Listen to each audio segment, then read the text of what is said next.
Sosok Bribda Masias, oknum Brimob kini menuai hujatan. Bribda Masias diduga melakukan penganiayaan terhadap 2 pelajar di Kota Tual, Maluku, hingga tewas. Bahkan ulahnya itu membuat Kapolri Jenderal Listio Sigit murka. Lantas, siapa sebenarnya Bribda Masias? Bribda Masias Yahaya adalah seorang anggota Kompi 1 Batalion C Pelopor Sat Brimob Polda Maluku.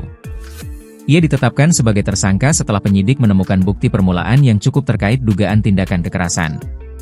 Diketahui, insiden tersebut mengakibatkan 1 orang korban meninggal dunia dan 1 lainnya mengalami luka serius. Peristiwa memilukan ini bermula tepat setelah waktu sahur, di kawasan jalan sekitar RSUD Maren, Kota Tual. 2 orang kakak beradik yang masih berstatus pelajar madrasah melintas di lokasi tersebut menggunakan sepeda motor. Situasi yang awalnya biasa saja mendadak berubah ketika terjadi dugaan tindakan kekerasan oleh Bribda MS. Korban Arianto Tawakal, 14, disebut dipukul di bagian kepala menggunakan helm oleh Bribda MS.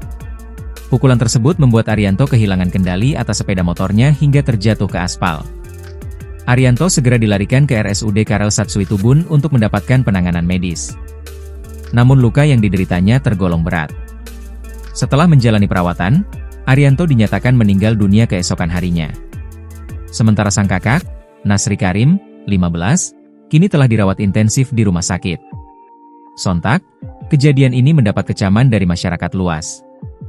Bahkan Kapolri Jenderal Listio Sigit Prabowo tak bisa menutupi amarahnya terhadap oknum tersebut. Jenderal Listio Sigit mengatakan, saat ini pihaknya telah melakukan pendalaman dan penyelidikan lebih lanjut. Ia menegaskan proses hukum berjalan baik dari sisi pidana maupun kode etik.